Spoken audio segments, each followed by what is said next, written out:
mas eu não vou ficar me alongando muito, eu vou passar a palavra para a primeira palestrante, que é a nossa juíza Susana Inês Castanheda Otsu.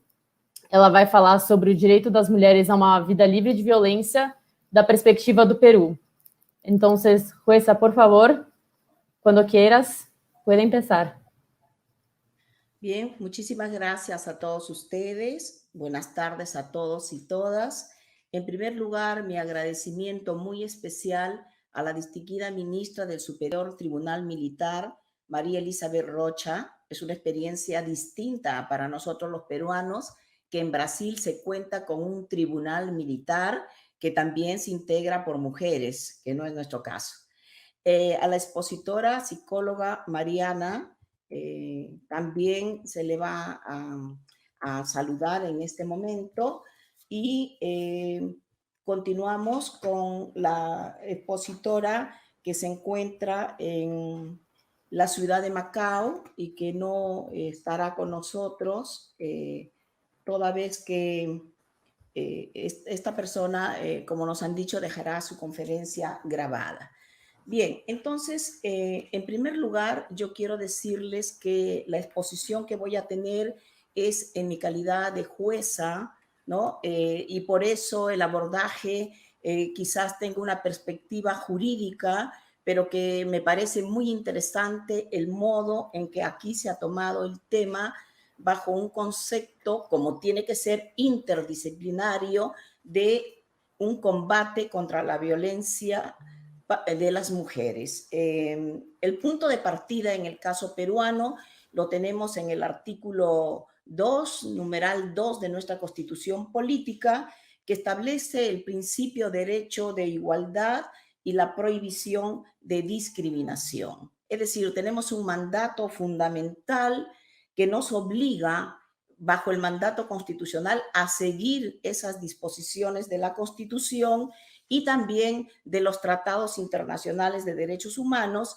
en los cuales la Convención sobre la Eliminación de toda forma de discriminación contra la mujer es un referente obligatorio para nosotros, al igual que lo es la Convención de Belén do Pará. Precisamente estamos en este hermoso país y nosotros reconocemos el valor de la Convención de Belén do Pará para nosotros, para el caso de Perú.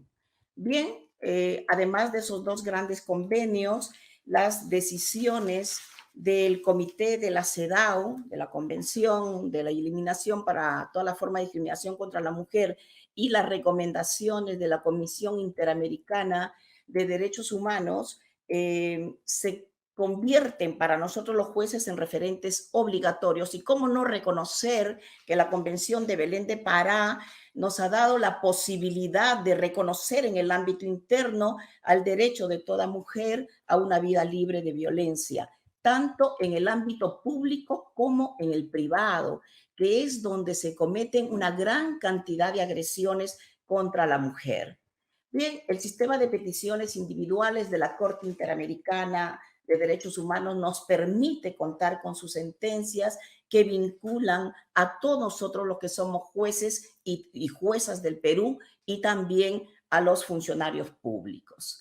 Entonces, fíjense ustedes que bajo esa perspectiva de tener un derecho constitucional donde se consagra el principio de igualdad, el principio de derecho de igualdad y la no discriminación contra la mujer y estos convenios internacionales, nosotros tenemos que entender que esa igualdad que se proclama no tiene que ser una igualdad en sentido formal solamente, sino que especialmente tiene que ser una igualdad en sentido material.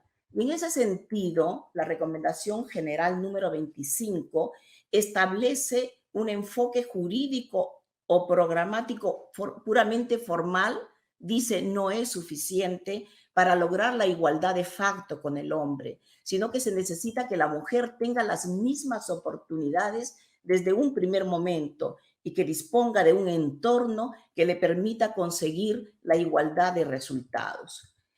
En esa lógica tenemos nosotros de que en el caso peruano el Poder Legislativo ha emitido un conjunto de leyes, al igual que el Poder Ejecutivo cuando tiene delegación de facultades, que se inician con la Ley Marco para la Igualdad de Oportunidades entre hombres y mujeres. Pero una ley muy especial que nosotros queremos hacer mención y que recoge las modernas tendencias iniciadas a partir de la Convención de Belén do Pará y de los informes de la Comisión Interamericana, es la Ley 30.364, ley para prevenir, sancionar y erradicar la violencia contra las mujeres y los integrantes del grupo familiar. Con esta ley, de modo explícito, se introduce en nuestro ordenamiento jurídico el derecho de las mujeres y los integrantes del grupo familiar a una vida libre de violencia y tiene como sus objetivos detectar la violencia, atender a las víctimas, proteger y restablecer sus derechos. Bien, entonces fíjense ustedes que nosotros contamos con un marco adecuado, contamos también con mecanismos para la lucha contra la corrupción. Sin embargo, lamentablemente, y como he venido escuchando a lo largo de que se inició este excelente ciclo de conferencias, muchas veces parece que la igualdad y la no discriminación se quedaran puestos bajo el logotipo de ser una igualdad en sentido formal y no material. ¿Y por qué digo esto? Porque las estadísticas de la Comisión de Justicia de Género del Poder Judicial han aportado de que en los casos de violación sexual que la Corte Interamericana de Derechos Humanos ha reconocido como una forma paradigmática de violencia contra las mujeres, desde el año 2015 a julio del 2018 se ha reportado un total de ingresos de 22.725 por violación sexual. Y nosotros tenemos del año 2015 al 2019 8.174 condenas por delitos de violación sexual. Y en cuanto al delito de feminicidio que estuvo hablando hace un momento la presentadora, que es la expresión más grave de violencia contra la mujer, en el año 2018 tuvimos 95 sentencias por feminicidio, en el 2019 212 y en lo que va del año de enero a mayo del 2020 187 casos de feminicidio. Y ahora, cuando pasamos al campo de las medidas de protección para las mujeres y los integrantes del grupo familiar, vamos a decirles que las cifras son muy elevadas. De enero de 2016 al 2019 se han reportado 821.673 medidas de protección otorgadas por los jueces de familia. Y solamente en lo que va del año de enero a julio de 2020 se otorgaron 115.123 medidas de protección, donde un alto porcentaje corresponde a mujeres y niñas víctimas de violencia. ¿Y qué decir de la violencia contra la mujer en tiempos de pandemia? Un tema que también ha sido abordado en este Congreso. Nosotros lo hemos sufrido y lo venimos sufriendo, toda vez que desde el 15 de marzo de 2020 y hasta la fecha seguimos en estado de emergencia porque la inmovilización social obligatoria se ha decretado en todo el país desde las 8 de la noche hasta las 4 de la mañana y en algunos lugares incluso los horarios son mucho más rígidos. Y en este tiempo de pandemia se ha tenido que dar diversas medidas de lucha contra la violencia que se ejerce respecto de las mujeres, entre ellas un decreto legislativo, el 1470, que a tono con los tiempos de la pandemia, que nos ha obligado a utilizar un sistema de justicia a través de videoconferencias, ha garantizado el uso de las tecnologías de la información a efecto de que las mujeres puedan recurrir a las juezas y jueces que otorgan estas medidas y se les pueda proteger. Y además se ha dispuesto que las audiencias que se llevaban a cabo para otorgar estas medidas se prescindan de ellas porque se tiene que resolver este problema. Bien, Bueno, este es un panorama, entiendan ustedes, muy pequeño que yo se les he puesto en consideración teniendo en cuenta el espacio de tiempo que nosotros tenemos. Pero quiero decirles que cuando se dice, oye, pero estas estadísticas tan altas revelan una situación de violencia muy grande, eso es verdad, pero también tendríamos que decir que revela una sensibilización y que las mujeres recurren, que si bien es cierto puede haber una cifra negra de que no se casos que no se denuncian, el alto número de casos que tiene que procesar el Poder Judicial pone de manifiesto que la mujer sí está dispuesta a denunciar los actos de violencia de que ellas sufren día a día en el sector público como en el sector privado. Y bajo esa lógica, creo que en la condición de jueza de mi país, como una estrategia para el combate de la violencia contra la mujer, debemos considerar, en primer lugar, algo que ya está puesto en la ley de oportunidades, pero que como yo les dije y he escuchado, muchas veces es solo formal. Hagamos que sea materialmente posible una perspectiva de género como una técnica para hacer frente a las desigualdades entre hombres y mujeres y erradicar la discriminación y la violencia contra ellas. Y para eso creo que nosotros los jueces, que somos los que decidimos el derecho en última instancia, los que decimos con nuestras decisiones qué tiene calidad de cosa juzgada, debemos en todos estos casos establecer una perspectiva de género. Y esto no es que lo digamos solamente las juezas de Perú, sino que la Recomendación General número 33 sobre el acceso de las mujeres a la justicia ha dejado establecido que los estereotipos distorsionan las percepciones y dan lugar a decisiones basadas en creencias preconcebidas y mitos en lugar de hechos. Y nos dicen que con frecuencia los jueces adoptan normas rígidas sobre lo que consideran un comportamiento apropiado de la mujer y castigan a las que no se ajustan a esos estereotipos.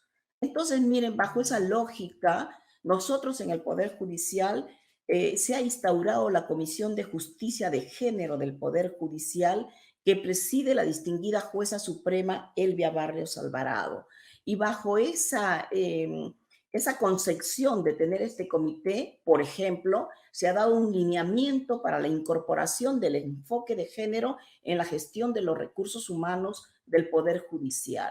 Se ha dado una circular que establece como política institucional la prioridad y celeridad en el trámite de los procesos judiciales en materia de delitos de violación sexual, violencia familiar y feminicidio. ¿Y eso por qué? Porque ustedes entenderán que en los casos familiares y de violencia sexual, por la particularidad de estos delitos, cuando se demora mucho el Poder Judicial en dar una respuesta, las víctimas se retractan. Y entonces nos encontramos con serios problemas para poder nosotros enfrentar la impunidad que se ha generado como consecuencia de estos delitos. Precisamente el día de mañana se presentará un libro por parte de la Comisión de Justicia de Género que se llama Marco Conceptual para la Administración de Justicia con enfoque de género. Bien, entonces yo creo que sí se está avanzando. Habrá mucho que hacer, por supuesto que lo habrá hacer, pero hay un compromiso de los jueces y de las juezas de Perú de luchar, de establecer mecanismos adecuados para el combate de estos temas que hacen tanto daño a nuestra sociedad.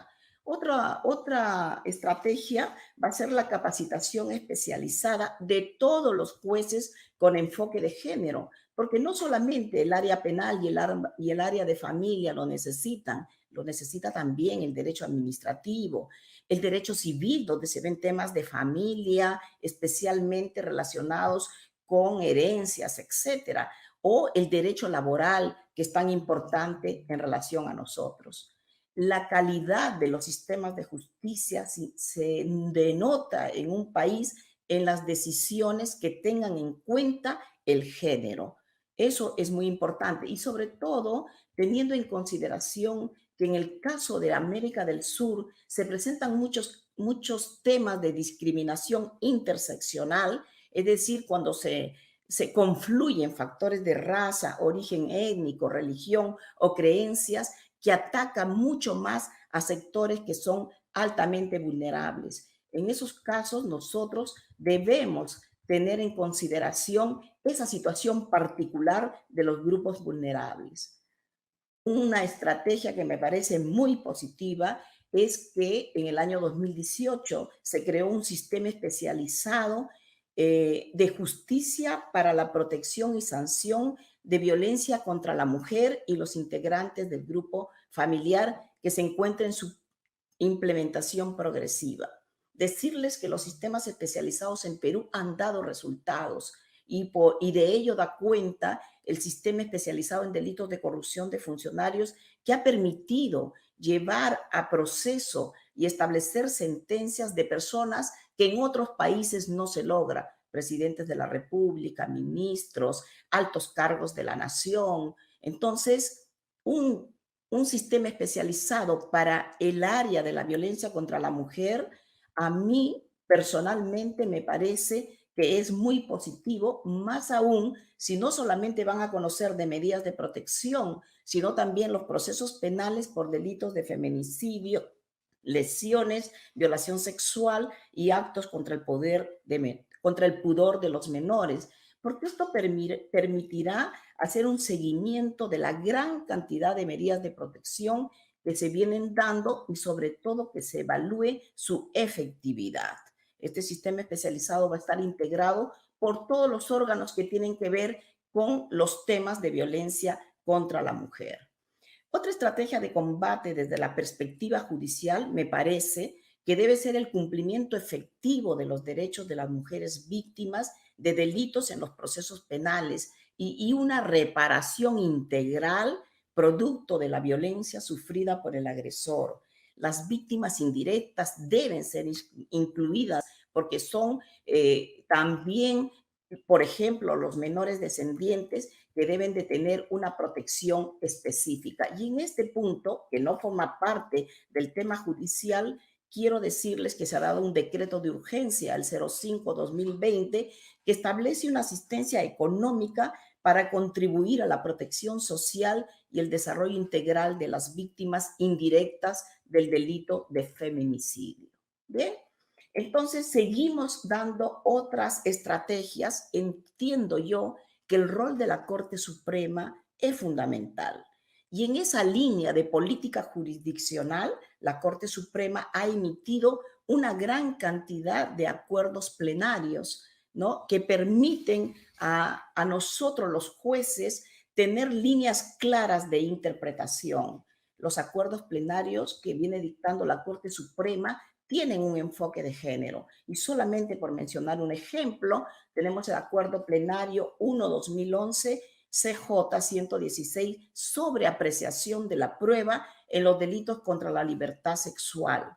Y ahí se deja establecido que estos delitos, como categoría especial, con sus particularidades propias, se deben considerar esta situación para rechazar y evaluar en sede judicial cualquier perjuicio o estereotipo con base en el género que suponga un atentado contra la dignidad de la víctima femenina. Entonces, miren ustedes, hay muchos más acuerdos, pero son fundamentales porque delinean caminos a seguir en esta política que debemos establecer los jueces al momento de enfrentar los casos que tienen que ver con la violencia contra la mujer y su entorno familiar. El rol del Tribunal Constitucional también es fundamental en nuestro país porque las decisiones del Tribunal Constitucional priman sobre las decisiones de los jueces ordinarios. De ahí que se requiera que también las decisiones que dicte el Tribunal Constitucional cuando conozca casos de violencia contra la mujer tengan un enfoque de género. Y bueno, se han dictado sentencias en ese sentido, pero también últimamente hubo una que significó un retroceso. Nosotros creemos como jueces de la jurisdicción ordinaria que la jurisdicción constitucional nos tiene que dar una línea clara, un derrotero a seguir, porque la perspectiva de género, en donde se involucran asuntos tan graves para los derechos de las mujeres siempre tienen que tener un análisis de perspectiva de género y deberá estar presente en el razonamiento que justifica nuestras decisiones. Bien, el día de ayer escuché una parte de una conferencia donde se decía que las acciones positivas o afirmativas muchas veces no se cumplían. Es cierto, muchas veces no se cumplen, pero creo que debemos luchar por acciones positivas o afirmativas en el sistema de justicia. ¿Qué pasa en el Perú? En el Perú, los altos cargos, ¿no?, de las instituciones concernidas en el sistema de justicia tienen como referente que el mayor porcentaje es de hombres y un mínimo porcentaje es de mujeres. Para decirle solamente, en la Corte Suprema, de 20 jueces, solo 4 son mujeres. En el Tribunal Constitucional, de 7 miembros, solo una es mujer, que en esta oportunidad, en este año, la doctora Marianela Ledesma fue elegida por primera vez en un órgano constitucional presidenta del Tribunal Constitucional.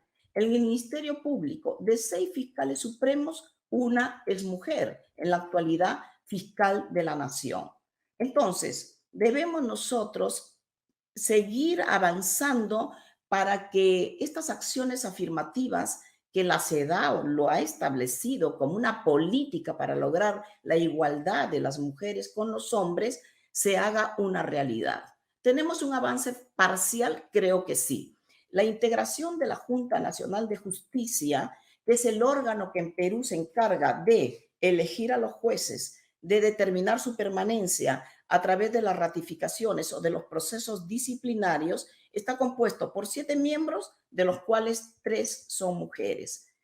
Quiero precisar que cuando se estaba debatiendo la ley de la Junta Nacional de Justicia, se presentaron 2 proyectos de ley, uno del Ejecutivo y otro de la congresista Gloria Montenegro. Y en esos proyectos se contemplaba la cuota de género y una especial mención a la igualdad y no discriminación por razón de género. Sin embargo, hubo un gran debate y nuestros congresistas, lamentablemente, al emitir la ley orgánica respectiva, la hicieron sin paridad de género y sin la expresión por razón de género, cuando se consagró el principio de igualdad y no discriminación. Bueno, no obstante que no se puso la paridad como algo que realmente es necesario en momentos actuales para lograr la igualdad, en la comisión especial encargada de designar a los miembros tuvo digamos, el acierto de nombrar a 3 mujeres, ¿no?, y 4 hombres, que hubiese sido al contrario, hubiese sido 4 mujeres, 3 hombres, pero hemos avanzado en ese sentido. Bien, yo considero, para ir terminando, que las políticas deben ser integrales, que debe existir un compromiso de los poderes públicos y sobre todo también de la sociedad en su conjunto.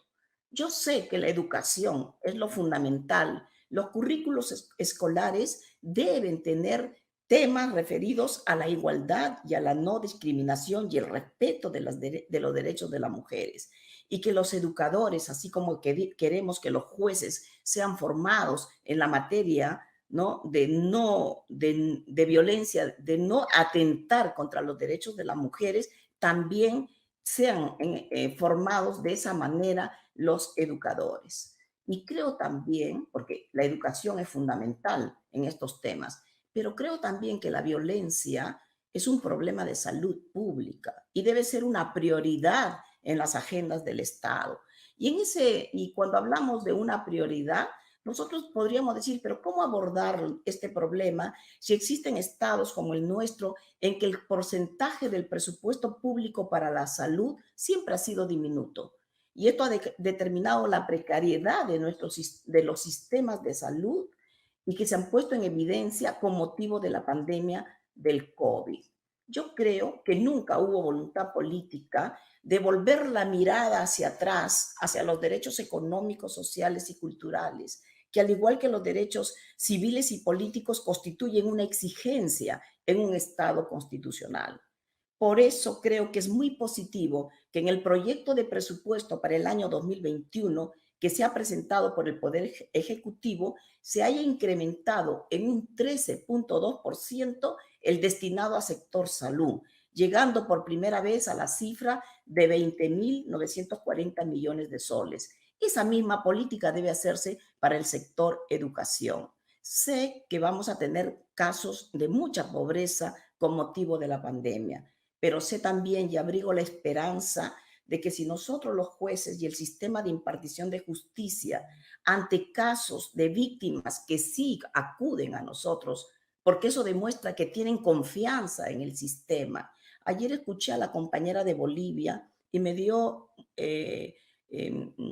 digamos, me pareció muy raro el tema de que las personas no acuden al sistema de justicia porque tienen muchos problemas, porque no se les resuelve sus casos, habrán muchas cifras negras, pero el hecho de que en nuestro caso tengamos un gran elevado número de víctimas que pone de manifiesto una gran violencia, pero también veamos que pone de manifiesto que hay una sensibilización de las víctimas que acuden al sistema porque tienen confianza y esperan una respuesta. Y yo quiero decirles desde acá, agradeciendo la labor que realizan nuestras juezas y jueces de familia y los jueces penales en temas de violencia contra la mujer, que estamos todos juntos con ellas y con las víctimas de los entornos familiares. Muchas gracias, obrigado.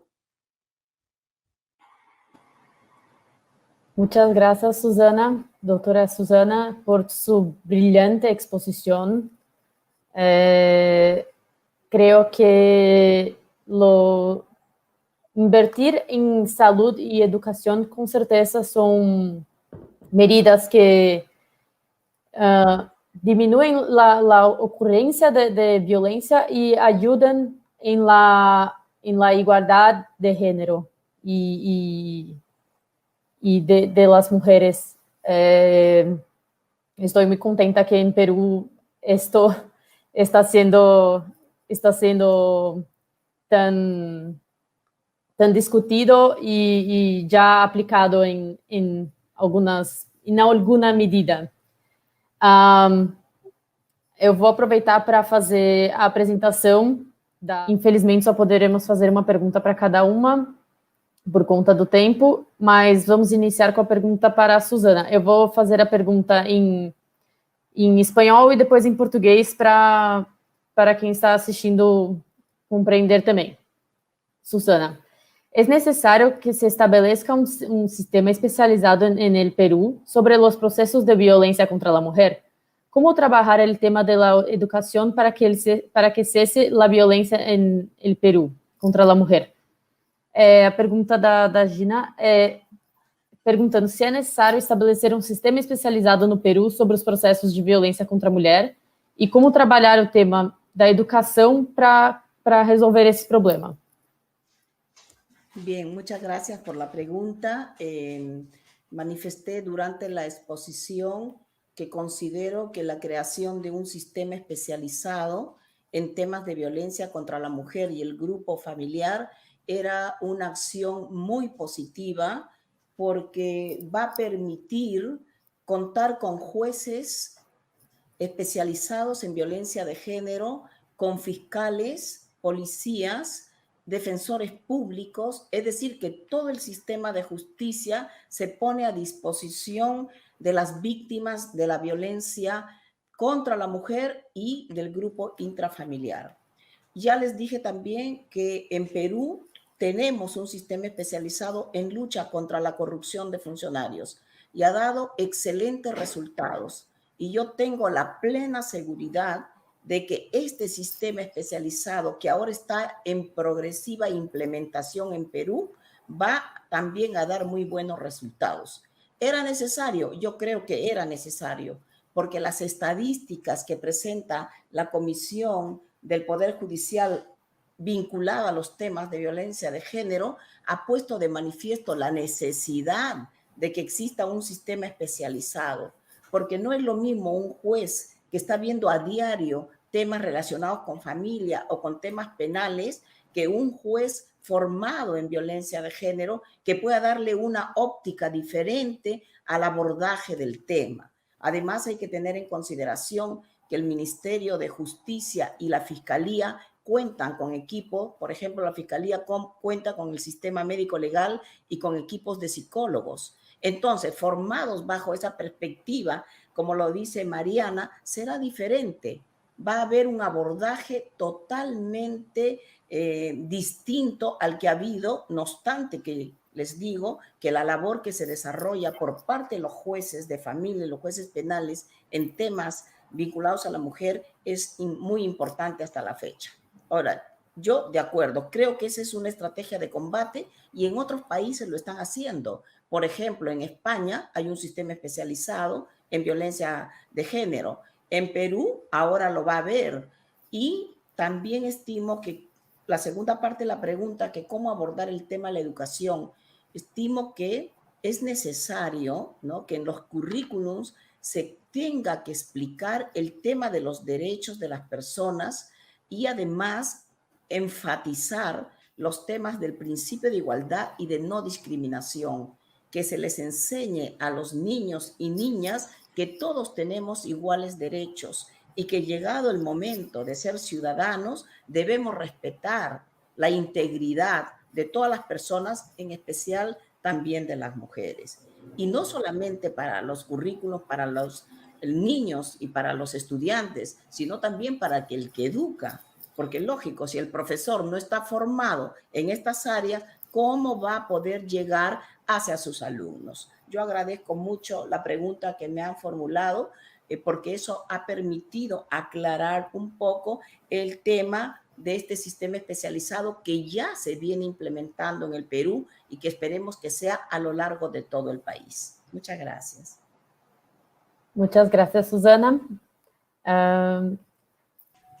Eu gostaria de agradecer novamente as nossas palestrantes, principalmente a Susana e a Mariana, que estavam aqui presencialmente. Foram palestras muito esclarecedoras, com uma abordagem de um tema tão relevante para o nosso cotidiano. E eu só queria agradecer novamente. A ustedes un placer, Susana. Un placer, Natalia. Igualmente a ustedes por darnos la oportunidad de poder dar a conocer a otros países la situación que atraviesan las mujeres en Perú y que veo que es un problema común y que mucho desalientos existe porque se entiende que las leyes no son suficientes para abordar el tema. Por eso yo creo que más importante es el compromiso de cada uno de nosotros, de las instituciones y sobre todo el compromiso que tengamos nosotros, los jueces, los fiscales, los policías, cuando el tema ya ha ocurrido, porque estamos a una etapa represiva. Pero lo ideal sería que no llegue. Lo ideal sería tener un tema de prevención que no permita que esto llegue a ocurrir, porque nosotros conocemos como jueces y fiscales cuando la violencia ya se ha producido, cuando el daño físico, el daño ya se ha logrado inculcar dentro de la sociedad. Y lo más importante es que una sociedad no sea insensible, que no vea la violencia como algo, bueno, que es común y que seguirá pasando. No, que reaccionemos y sensibilicemos a toda nuestra sociedad para enfrentar esta lacra, que es la segunda pandemia contra las mujeres.